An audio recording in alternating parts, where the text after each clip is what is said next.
இதில் பார்த்தீங்கன்னா இதில் பாருங்கள், நம்ம வந்து பாஸ்பரஸ் பற்றாக்குறை இப்போவே லேசாக தெரியுது பாருங்கள். நம்ம வந்து ஆல்-19 ஊற்றுருக்குற அதில் பாஸ்பரஸ் இருக்குது. இப்போ டிஏபி ஓட்டுருக்குற அதுலேயும் பாஸ்பரஸ் எடுக்கு. பட் பார்த்தீங்கன்னா இந்த ஸ்டேஜில் பாஸ்பரஸ் கொஞ்சம் பற்றாக்குறையாக இருக்கின்றது. பார்த்தீங்கன்னா மற்றவெல்லாம் ஜிங்க்குனுடைய பற்றாக்குறையெல்லாம் தீர்ந்ததுனால கொஞ்சம் லென்த்து ஒன்றுக்கு ஒன்று நல்லா வந்துருச்சு. நம்ம வாட்ஸ்அப்புக்கோ அல்லது நமக்கு கால் பண்ணுங்கள். நம்ம வந்து இப்போ வந்து கொரியரில் வந்து அங்கங்கே வந்து எல்லாம் நிறைய கேட்குறாங்க. வந்து கொரியரில் நான் வந்து அனுப்பிச்சிக்கிட்டு இருக்கிறேங்க. நீங்கள் வந்து அங்கே கிடச்சிதுன்னா அங்கே வாங்கிக்கலாம். அதில் வந்து ஒன்றும் பிரச்சனையே இல்லை. அப்படி அந்த பிராண்டு நாம் சொல்கிற பிராண்டு அல்லது வந்து யூனிக்கான ஓரளவுக்கு நல்ல பிராண்டட் ஐட்டம் கிடைக்கலைன்னா சொல்லுங்கள். நம்ம கடையிலேருந்து கொரியர் மூலம் உங்களுக்கு எந்த இடத்துல வேணுமோ அந்த இடத்துல அனுப்பிச்சு. வணக்கம்ங்க, நான் சென்னிமலை ஆண்டவர் அக்ரோ ஏஜென்சிலேருந்து முருகானந்தம் பேசுகிறேங்க. வாழை இப்போ 80வது நாள் நாம் வந்து இப்போ வந்து வாழை உரமச்சு எடுத்துக்கிட்டது பற்றி தான் இந்த வீடியோவில் நாம் பார்க்க போகிறோங்க. வந்து நாம் 6க்கு 6.5 பெட்டு போட்டிருக்கிறோங்க. ஒரு வாழைக்கு வாழை இப்படி 6க்கு 6.5 போட்டு இப்போ இந்த டில்லர் ஓட்டங்காட்டி இப்போ இந்த இதுக்கே வேர் அடி விடாத வந்து இந்த டில்லரில் எடுத்து கட்ட முடியுது. இந்த 6க்கு 6 அகலை டில்லர் போகிற வழியில் அகல 6 இருக்கிறத காட்டிட்ட டில்லர் வந்து எவ்வளோ நாளும் பெட்டு எவ்வளோ அகலமாக இருக்குது பாருங்கள். இந்த நம்ம உரம் குப்பை மூடுறதுக்குமே நம்ம வந்து வேரும் கொஞ்சம் அடிவிடாத இருக்கிறதுக்கு இந்த மாதிரி இந்த ஸ்டேஜில் எடுத்து கட்டினாத்தான் நம்மளுக்கு வேர் அடிவிடாது. அதுதான் கண்ணுக்கு எந்த விதமான பிரச்சனையும் ஏற்படுத்தாது. நீங்கள் வந்து ஹைட் ஆன முற்பாடு வேர் சென்டருக்கு வந்த முற்பாடு வேரை வெட்டி மேலே வீசுறதுனால நம்மளுக்கு என்ன பிரயோஜனம்? அதனால நம்மளுக்கு ரொம்ப வந்து வேரை வெட்டி மறுபடியும் புது வேர் வந்து அந்த வேரில் வந்து பங்கல் உள்ள உருவாகி ஏகப்பட்ட பிரச்சனை உருவாகியிருக்கு. அதனால் மேக்சிமம் அதாவது வந்து 70 நாள் 80 நாள் அதுக்குள்ளேயே கட்டிடுங்க. அதுக்கு மேலே வந்து ரொம்ப டைம் விட்றாதீங்க, கன்று வளர அளவுக்கு விட்றாங்க. நம்ம இப்போ எடுத்து கட்டியிருக்கிறோம். நம்ம இது 45வது நாள்லேருந்து ஒவ்வொரு இந்த வாழைக்கு என்ன பண்ணணும், ஸ்ப்ரே பண்ணணும், வந்து ட்ரென்ச் பண்ணணும், எல்லாம் வேர் வழியாக ஊற்றணும்.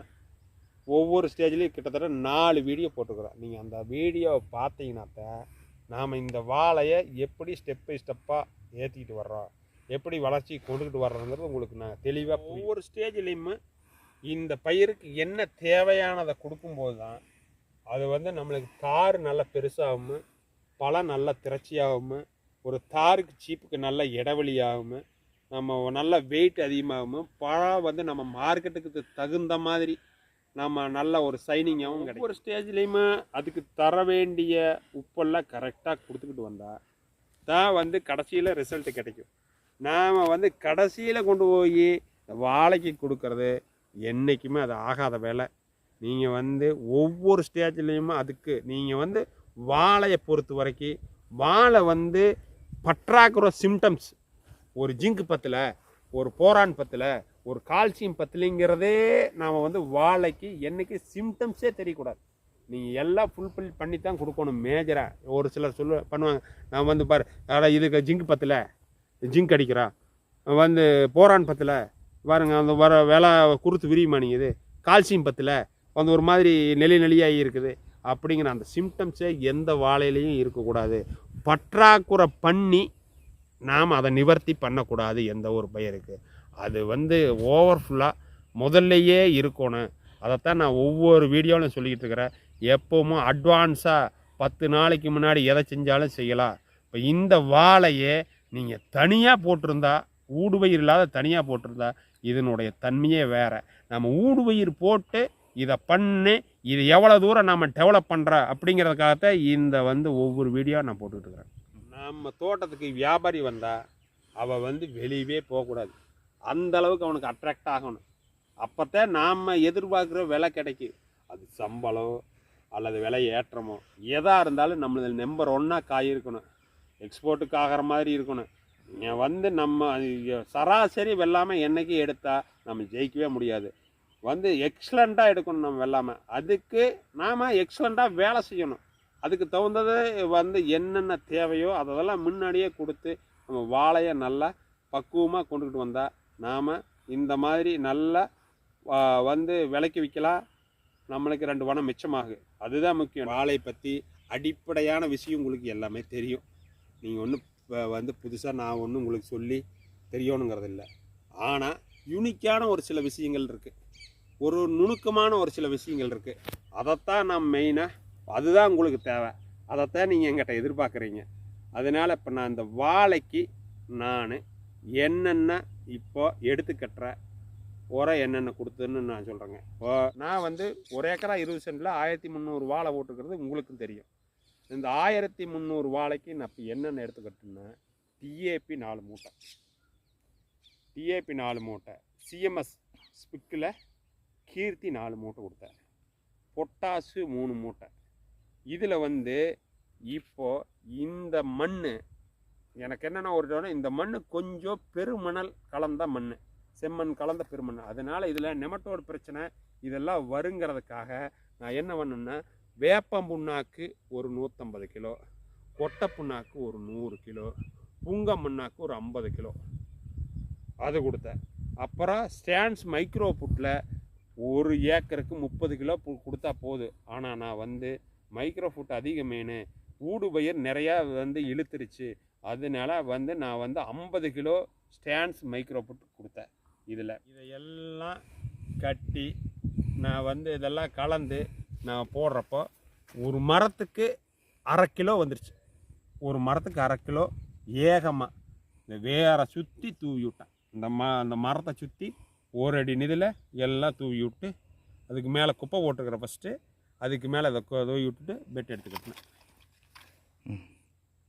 பெட் இப்போ நம்ம பெட் எடுத்து கட்டிட்டோம். நாம் இதுக்கு முன்னாடி இந்த பெட் எடுத்து கட்டாததுக்கு முன்னாடி ஒரு சின்ன வேலை செஞ்சேன். என்னென்னா, அதுலேயே வந்து உங்களுக்கு தெரியும், ஒரு ட்ரம்முக்கு 6 கிலோ ஆல்-19, ஒரு 1/2 கிலோ மைக்ரோ நியூட்ரன்ட்டு, 1/2 கிலோ போரான, ஒரு 200 லிட்டருக்கு ட்ரம்முக்கு கலக்கி ஒரு மரத்துக்கு ஒவ்வொரு லிட்டர் நான் ஊற்றினேன். அது 1 லிட்டர் எதுக்காக ஊற்றணுன்னா, இப்போ நாம் போட்டிருக்கிற உப்பு இன்றைக்கே கேட்காது, இது எடுக்கிறதுக்கு 20 நாள் ஆகும். அப்போ வந்து அந்த 20 நாள் நாம் வந்து அந்த பயிருக்கு ஒரு கேப் கிடைக்கக்கூடாது. அதனால தான் நாம் கரைச்சி ஆல்-19 ஒரு ட்ரம்முக்கு அதிக டோஸ்ட்டாக, ஆனால் வந்து வேருக்கு ஒரு முளம் தள்ளி தான் முன்னாடி இப்படி இந்த லெவலுக்கு 1 லிட்டர் ரவுண்டு கட்டி ஊற்றினேன். வேருங்க இருக்கிறதுனால 6 கிலோ போட்டதுனால கொஞ்சம் ஹாட்டாகி இருக்குது, அதனால இப்படி ஊற்றிட்டேன். ஊற்றிட்டு தான் அப்புறம் வந்து உரம் போட்டு அப்புறம் தான் எடுத்துக்கட்டணும். இது வந்து எப்போவுமே இந்த குரோத் நிற்கக்கூடாது, இதுக்கு வந்து ஷார்ட்டேஜே வரக்கூடாது உணவு, அதுக்காக இந்த வேலை செஞ்சேன். நீங்களே பார்த்தீங்கன்னா, நம்ம காட்டில் பார்த்தீங்கன்னா ஒரு வந்து வளர்ச்சி அதிகமாகவும் வளர்ச்சி வந்து ரொம்ப சுமாராகவும் இருக்குது. இதுக்கு காரணம் என்னென்னா, ஊடுபயிர் போட்டதுனால தான் இந்த மாதிரி. நீங்கள் ஊடுபயிர் போட்டால் அதிகமான உணவு கொடுத்து டெவலப் பண்ணக்கூடிய வாய்ப்பு இருந்தால் தான் ஊடுபயிர் போடணும். மேக்ஸிமம் என்னுடைய ரெக்கமெண்டேஷன் ஊடுபயிர் போடாத மெயினாக ஒரு பயிரை செய்கிறத பெஸ்ட்டு. பட் ஒரு சூழ்நிலையில் நாம் போடப்பட்டால் நாம் வந்து மெயின் பயிரை விட இது வந்து 1.5 மடங்கு வேலை செஞ்சாத்த பழையபடி நம்மளுக்கு வந்து இந்த பயிர் வந்து அந்த ஆவரேஜ் கொண்டாட முடியும். இப்போ பாருங்கள், நம்ம இவ்வளோ தூரம் வேலை செஞ்சோம். இதில் பார்த்தீங்கன்னா, இதில் பாருங்கள், நம்ம வந்து பாஸ்பரஸ் பற்றாக்குறை இப்போவே லேசாக தெரியுது பாருங்கள். நம்ம வந்து ஆல்-19 ஊற்றுருக்கிற அதில் பாஸ்பரஸ் இருக்குது, இப்போ டிஏபி ஓட்டுருக்கிற அதுலேயும் பாஸ்பரஸ் எடுக்குது. பட் பார்த்திங்கன்னா இந்த ஸ்டேஜில் பாஸ்பரஸ் கொஞ்சம் பற்றாக்குறையாக இருக்கின்றது. பார்த்திங்கன்னா மற்றவெல்லாம் ஜிங்க்குனுடைய பற்றாக்குறையெல்லாம் தீர்ந்ததுனால கொஞ்சம் லென்த்து ஒன்றுக்கு நல்லா வந்துருச்சு. கொஞ்சம் பாஸ்பரஸ் பற்றாக்குறை இருக்குது, அது வந்து இந்த பயிர் எடுத்துக்கும்.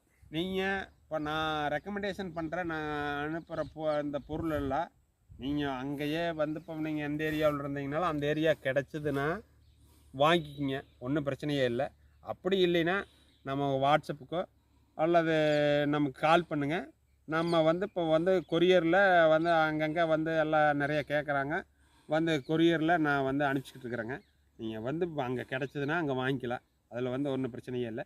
அப்படி அந்த பிராண்டு நாம் சொல்கிற பிராண்டு அல்லது வந்து யூனிக்கான ஓரளவுக்கு நல்ல பிராண்டட் ஐட்டம் கிடைக்கலைன்னா சொல்லுங்கள், நம்ம கடையிலேருந்து கொரியர் மூலம் உங்களுக்கு எந்த இடத்துல வேணுமோ அந்த இடத்துல அனுப்பிச்சிடுறோம். நம்ம வாட்ஸ்அப்புக்கு இப்போ நீங்கள் வந்து நம்ம பயிர் வளர்ச்சி இல்லை அப்படின்னு தெரிஞ்சுன்னா வந்து ஒரு 5 ஃபோட்டோ நமக்கு அனுப்புங்க. நீங்கள் வந்து அதில் வந்து நுண்ணூட்டம் பற்றாக்குறையா, உரப்பற்றாக்குறையா, இல்லை அது நோய் ஏதாச்சும் தாக்கியிருக்கா அப்படின்ட்டு அதுக்கு மருந்து சொல்யூஷன் சொல்கிறேங்க. அந்த மருந்து அங்கே கிடச்சா அங்கே வாங்கிக்கலாங்க. இல்லைன்னா நம்ம கடையிலேருந்து அனுப்புகிற ஜிபே மூலம் நீங்கள் வந்து ஜிபே பண்ணிங்கன்னா நான் உங்களுக்கு கொரியர் மூலம் அனுப்புனேன். இது ஒரு பெரிய மேட்டரில் இன்றைக்கி இருக்கிற காலகட்டத்தில் நீங்கள் வந்து இருந்ததுன்னா அங்கே வாங்கிக்கலாம். இல்லைன்னா நம்ம வந்து உங்களுக்கு அனுப்பிச்சி விட்றோங்க. இப்போ நம்ம கடை எங்கே இருக்குதுன்னு பார்த்தீங்கன்னா ஈரோடு மாவட்டம் சிவகிரி புதிய பஸ் நிலையத்துக்கு பக்கத்தில் ஸ்ரீ சென்னிமலை ஆண்டவர் அக்ரோ ஏஜென்சின்னு இருக்குதுங்க. நன்றி, வணக்கம்ங்க.